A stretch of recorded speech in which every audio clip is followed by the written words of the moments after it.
Okay, let's talk about AI and our jobs. The whole conversation is just a huge mix of hype, excitement, and, let's be real, a whole lot of fear. So today, we're going to cut through the noise, we're going to separate the facts from the scary headlines to figure out what's really going on, and more importantly, how you can come out on top. This is the big one, isn't it? It's the question that's on everyone's mind, maybe keeping you up at night. You see the headlines screaming about some AI apocalypse, and it's so easy to start feeling like your skills, your whole professional value is just about to disappear. And look, this isn't just a worry for people starting their careers. This quote from a rec coach points to a quiet crisis that's happening even in the executive suites. I mean, when top leaders are asking themselves, what is my true value anymore? You know the fundamental definition of work is changing for absolutely everyone. So first up, let's just face this fear head on. Let's dig into what some people are calling the AI apocalypse myth. The story they're selling is pretty dramatic, right? Super intelligent machines are on their way to make human workers totally obsolete. But you know, a good story and actual data are two very, very different things. So it's time we look past the drama and see what the numbers are telling us. All right, let's do exactly that. We're shifting from fear to facts. Because the numbers, well, they paint a much more interesting and honestly, a much more optimistic picture than all the headlines would have you believe. 170 million. Just let that number sink in for a second. That's how many new jobs the World Economic Forum predicts AI will help create by 2030. This isn't some tiny little adjustment. We're talking about a massive, massive wave of new opportunities. And here's the full picture, side by side.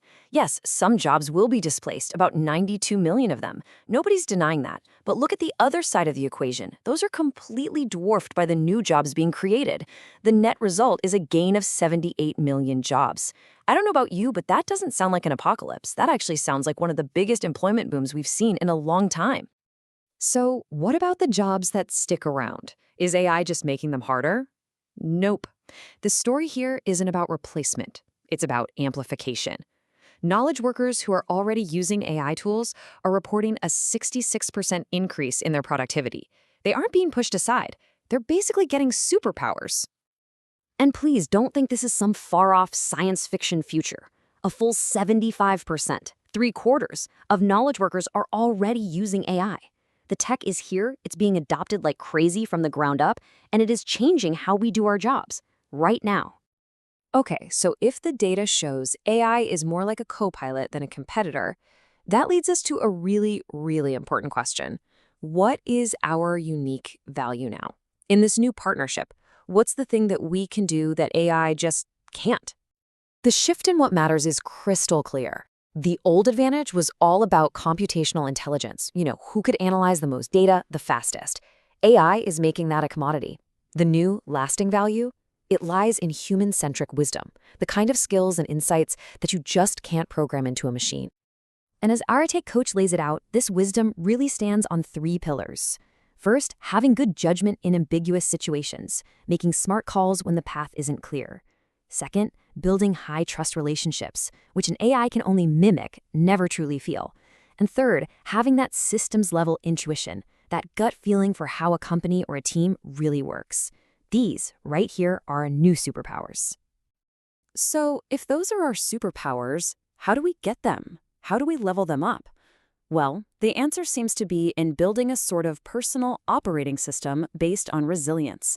It's a practical way to thrive when everything is constantly changing. So, what do we even mean by resilience? Well, according to the expert Edith Grotberg, it's not just about taking a hit and bouncing back. It's about bouncing back stronger, or even being transformed by the tough stuff. It's about turning challenges into fuel for growth. To make this idea a bit more concrete, researchers use this great model called the casita, the little house. Think of your own resilience like building a house. It's got a foundation of your core values, the walls are built from your inner strengths, and you've got this garden of social support all around you.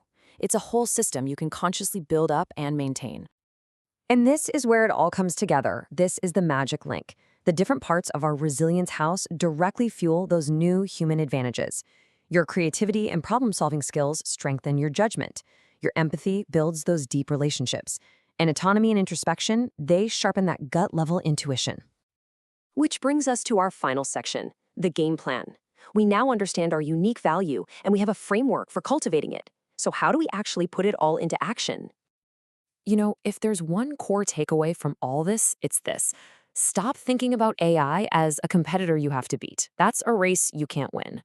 Start seeing it as a powerful collaborator that you can leverage. The goal isn't human versus machine, it's human with machine. The winning strategy is already becoming obvious.